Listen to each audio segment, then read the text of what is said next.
पूरी दुनिया में पंछियों की 10,000 से भी ज्यादा प्रजातियां पाई जाती है। सभी के वही 2 पंजे, 2 पंख, 1 गर्दन होती है। लेकिन इन्हीं में से एक ऐसा पंछी है जिसकी एक अलग ही पहचान है, जो आसमान का सीना चीरकर हजारों मीटर 120 किलोमीटर की रफ्तार से उड़ता है, जो खुद के कई गुना अधिक वजन शिकार को भी अपने पंजों पे दबोच कर उड़ता है। और इसीलिए उसे पंछियों का राजा कहा जाता है, जिसे हम बाज के नाम से जानते हैं। और एक बाज इतना ऊंचा मकाम हासिल करता है अपनी ट्रेनिंग और अपनी पूर्ण जन्म की वजह से।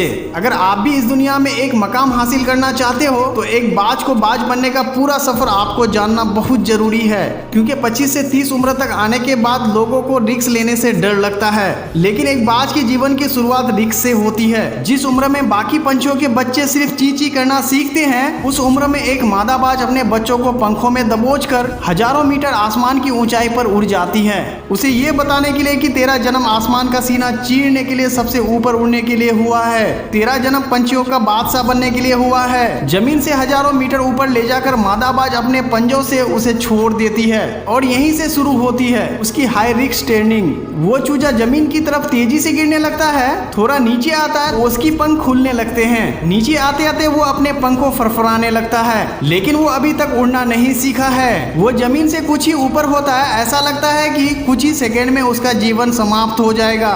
लेकिन अचानक एक पंजा उसे अपने गिरफ्त में ले लेता है और वापस आसमान में उड़ जाता है। वो पंजा होता है उसकी माँ की, जो उसके पीछे उड़ रही थी। उसकी ट्रेनिंग तब तक चलती रहती है जब तक वो उड़ना नहीं सीख जाता।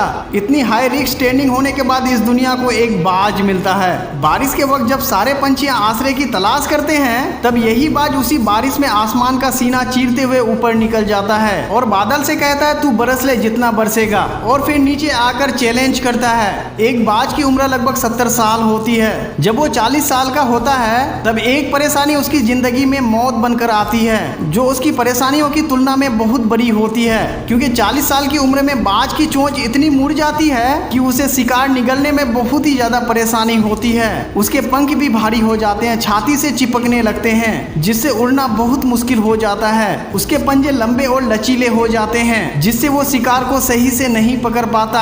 अब उस बाज के पास सिर्फ 3 रास्ता होते हैं। एक, वो अपने शरीर को त्याग सकता है, दूसरा गीत की तरह छोड़े हुए भोजन पर निर्भर हो जाए, और तीसरा सबसे कठिन पीड़ादायक रास्ता अपने आप को और फिर से आसमान का सीना चीर कर उड़ने का, और वो उसी तीसरे रास्ते को चुनता है और अपने पास के सबसे ऊंची चोटी पर पहुंच जाता है। वहां पर वो अपना घोंसला बनाता है और फिर से वो शुरू होता है परेशानियों को जड़ से उखाड़ कर आसमान में उड़ने का सफर। वो अपनी चोंच को एक चट्टान पर मार मार कर तोड़ देता है, लहूलुहान हो जाता है और इंतजार करता है नई चोंच के आने का। उसके बाद वो अपनी नई चोंच से अपनी पंखों को काट देता है और फिर से इंतजार करता है नए पंजों के आने का। उसके बाद वो अपने एक एक पंख को अपने शरीर से अलग करता है और फिर इंतजार करता है नए पंख उगने का। इस काम में उसे समय लगता है पूरे 5 महीने का। इन 5 महीनों की कड़ी तपस्या से एक बाज का पुण्य होता है, जो फिर से तैयार हो जाता है आसमान का सीना चीर कर उड़ने के लिए। जो 3 रास्ते बाज के पास थे, वही 3 रास्ते आपके पास हैं। लेकिन कुछ लोग पहले रास्ते को चुनते हैं और परेशानियों के तले दबकर सुसाइड कर लेते हैं। ज्यादातर लोग दूसरे रास्ते को चुनते हैं। वो अपने परेशानियों का बोझ पड़ते ही अपने लक्ष्य को छोड़कर नॉर्मल लाइफ जीने लगते हैं। और कुछ वो लोग भी होते हैं जो इस परेशानियों को लात मारकर अपनी मेहनत के दम पर बाज की तरह आसमान की बुलंदियों को छू लेते हैं। दोस्तों, बाज की ये ट्रेनिंग हमें बहुत कुछ सीख देती है। अगर रिस्क लेना है तो ले लो। अपने फील्ड में अपने आप को इतना ट्रेन कर लो